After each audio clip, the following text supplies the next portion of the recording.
Star Wars 7 by 7 episode 2978.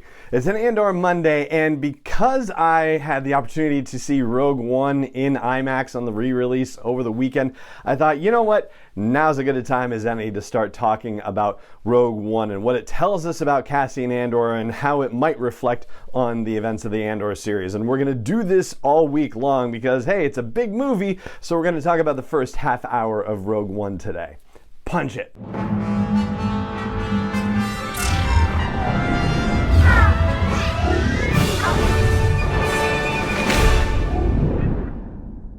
Hey Rebel Rouser, I'm Alan Voivod and this is Star Wars 7 by 7, your daily dose of Star Wars joy. And thank you so much for joining me for it. So before we get into Rogue One, I just want to quickly say thank you again for all your retweets and wonderful comments about the questions I've been proposing for Mark Hamill to hopefully get him to say yes to an interview that I can share on my 3000th episode of the podcast.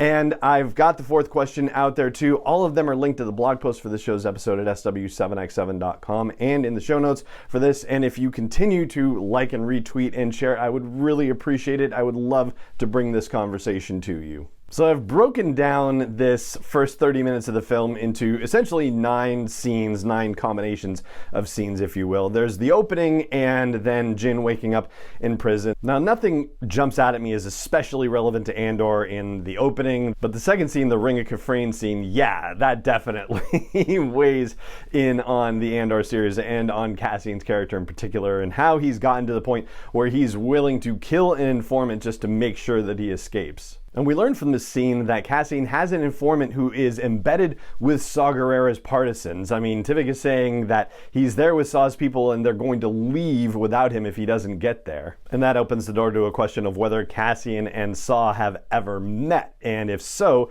there's a good chance we're going to see that happen in the Andor series. And we're going to circle back to that in just a moment when we talk about the Yavin briefing scene.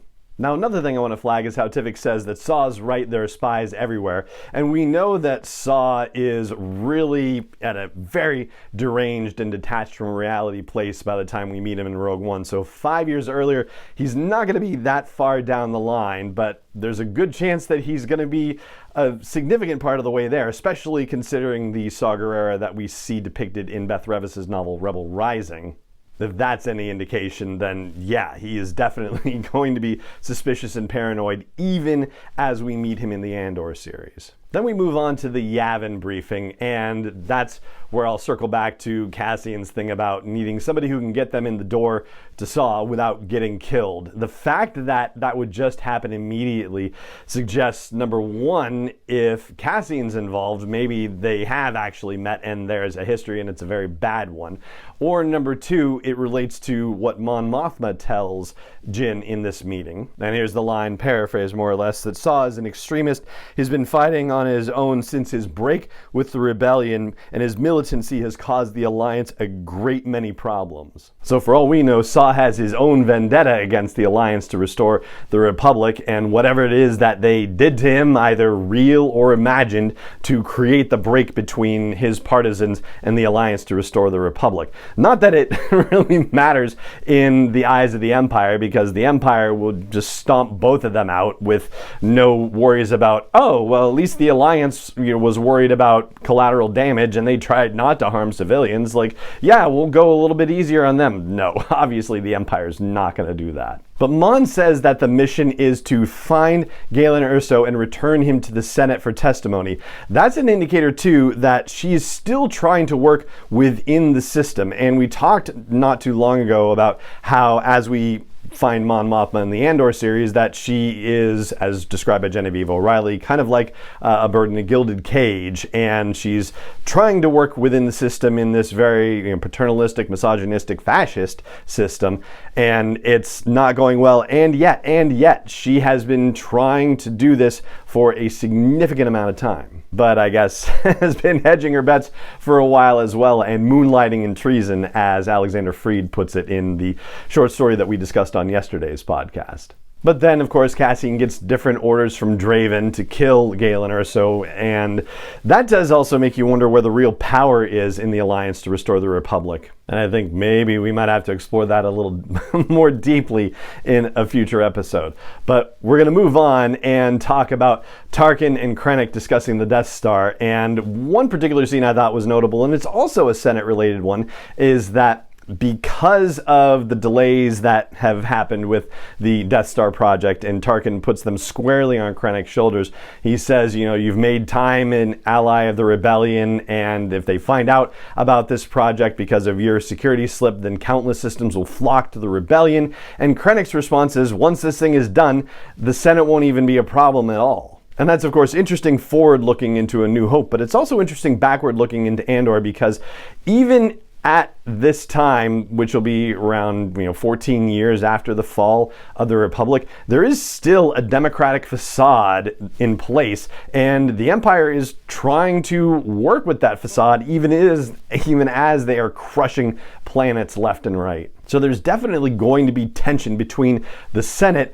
and the Empire, because the Empire and the Senate aren't necessarily the same thing, and perhaps that will allow senators to get away with just a little bit more, because them disappearing off the face of the galaxy would be a much higher profile event by comparison to the people that we're going to meet on the ground, as it were. Then we get to Jyn and Cassian and K2's arrival on Jedha, and they observe the Star Destroyer hanging over Jedha City, that it's there to protect the cargo shipments because Saw Gerrera has been attacking them. That is interesting because, Saw has his hideout on Jedha, and if he were really paranoid about security, he would not be messing around on the planet where he has a base, one would think.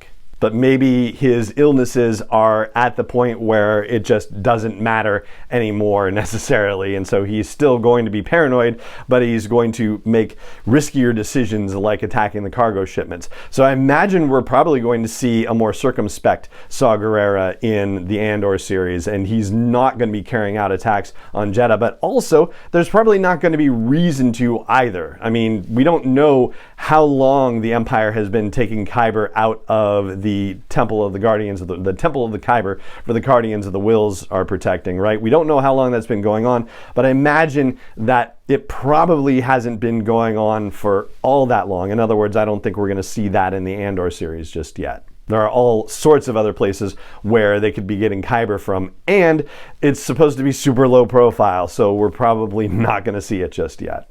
Then, of course, there's the horrifying Bor Gullet scene. I think it would be fun to see Bor Gullet in Andor, that's all to say about that, even as scary as that was.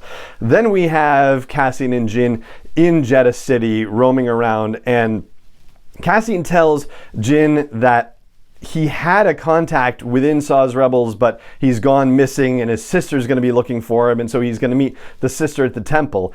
And I don't know what took me so long to put this together, but that's probably Tivik that he's talking about that has gone missing, who's actually the informant that he killed, and he's going to meet the sister to talk with her. I don't know if he's actually going to say, yeah, I killed Tivik. I kind of doubt that, because that would kind of close off any access to Saw's rebels that he has, and also make him an even bigger target for Saw's rebels than he might already be. But we don't get to see that conversation. Instead, we see Jyn and Chirrut have a conversation, and as she walks away, he, very mysteriously says, the strongest stars have hearts of Kyber. And of course, we're all thinking of Death Stars with Kyber crystals in them, and how the heck would he have any idea to say something like that? But yeah, that's not necessarily Andor reflective, but we do get them, walking away, Jyn and Cassian, and Jyn notes how tense Cassian is, and he says, we have to hurry, this whole town's gonna blow. Presumably he's found this out from Tivik's sister, that, yeah, I can't tell you much right now because we're about to stage an attack on a Kyber shipment. Get back to me in a little while because we're kind of busy right now. So that right there is just about the 30-minute mark. It's like 30 minutes and 30 seconds into Rogue One. And so we're going to stop there and continue our look at Rogue One and how it might reflect on the things that we're going to see in Andor in tomorrow's episode. But for now, that is going to do it for today's episode. And it just remains for me to say thank you so much for joining me for it, as always. And may the Force be with you wherever in the world you may be. 7x7 is not endorsed or sponsored yet by Lucasfilm Limited, Disney, or 20th Century Fox, and is intended for entertainment and information purposes only. Star Wars, the Star Wars logo, all names and pictures of Star Wars characters, vehicles, and any other Star Wars related items are registered trademarks and/or copyrights of Lucasfilm Limited, or their respective trademark and copyright holders. May the Force be with them. All original content is copyright 2021 by Star Wars 7x7. We hope you love it.